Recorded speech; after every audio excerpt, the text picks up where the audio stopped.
मैं तुमसे एक कहानी कहता हूँ, एक बहुत सुंदर कहानी। इसे जितना संभव हो सके उतनी गहराई से सुनो। एक महिला और उसका छोटा सा बच्चा समुद्र की लहरों पर अटखेलियां करू रहे थे और पानी का बहाव काफी तेज था। उसने अपने पुत्र की बाह मजबूती से पकड़ रखी थी और वे प्रसन्नतापूर्वक जलक्रीड़ा में संलग्न थे कि अचानक पानी की एक विशाल भयानक तरंग उनके सामने प्रकट हुई। उन्होंने भयाक्रांत होकर उसको देखा। ज्वार की यह लहर उनके ठीक सामने ही ऊपर और ऊपर उठती चली गई और उनके ऊपर छा गई। जब पानी वापस लौट गया तो वह छोटा बच्चा कहीं दिखाई नहीं पड़ा। शोकाकुल माँ ने मेलविन, मेलविन तुम कहाँ हो? मेलविन चिल्लाते हुए पानी में हर तरफ उसको खोजा। जब यह स्पष्ट हो गया कि बच्चा खो गया है, उसे पानी सागर में बहा ले गया है, तब पुत्र के वियोग में व्याकुल माँ ने अपनी आंखें आकाश की ओर उठाई और प्रार्थना की, ओ प्रिय और दयालु परमपिता, कृपया मुझ पर रहम कीजिए और मेरे प्यारे से बच्चे को वापस कर दीजिए।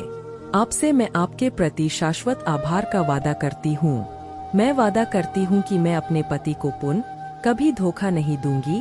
मैं अब अपने आयकर को जमा करने में दोबारा कभी धोखा नहीं करूंगी। मैं अपनी सास के प्रति दयालु रहूंगी।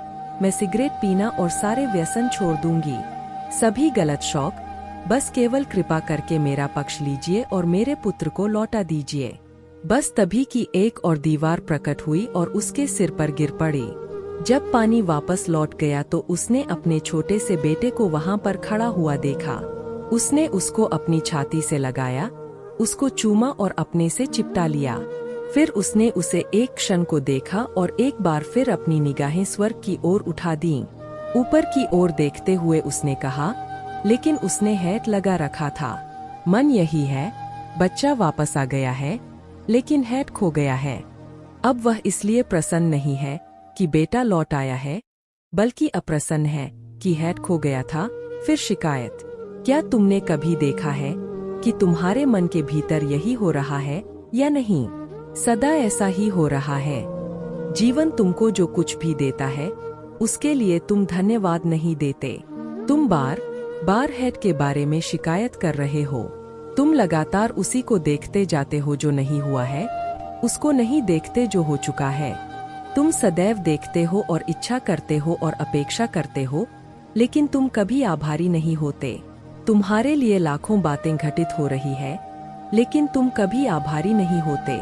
तुम सदैव चिड़चिड़ाहट और डॉट शिकायत से भरे रहते हो और सदा ही तुम हताशा की अवस्था में रहते हो। धोखेबाज का अंत। किसी स्थान पर एक बहुत बड़ा तालाब था। वहीं एक बूढ़ा बगुला भी रहता था। बुढ़ापे के कारण वह कमजोर हो गया था। इस कारण मछलियां पकड़ने में असमर्थ था। वह तालाब के किनारे बैठकर भूख से व्याकुल होकर आंसू बहाता रहता था। एक बार एक केकड़ा उसके पास आया। बगुले को उदास देखकर उसने पूछा, मामा तुम रो क्यों रहे हो? क्या तुमने आजकल खाना पीना छोड़ दिया है? अचानक यह क्या हो गया? बगुले ने बताया, पुत्र, मेरा जन्म इसी तालाब के पास हुआ था। यही मैंने इतनी उम्र बिताई। अब मैंने सुना है कि यहाँ 12 वर्षों तक पानी नहीं बरसेगा।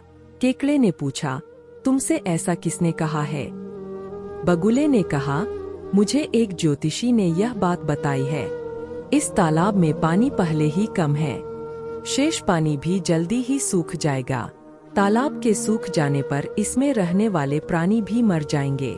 इसी कारण मैं परेशान हूँ। बगुले की यह बात केकड़े ने अपने साथियों को बताई। वे सब बगुले के पास पहुँचे। उन्होंने बगुले से पूछा, मामा ऐसा कोई उपाय बताओ जिससे हम सब बच सकें। बगुले ने बताया, यहाँ से कुछ दूर एक बड़ा सरोवर है। यदि तुम लोग वहाँ जाओ तो तुम्हारे प्राणों की रक्षा हो सकती है। सभी ने एक साथ पूछा, हम उस सरोवर तक पहुँचेंगे कैसे?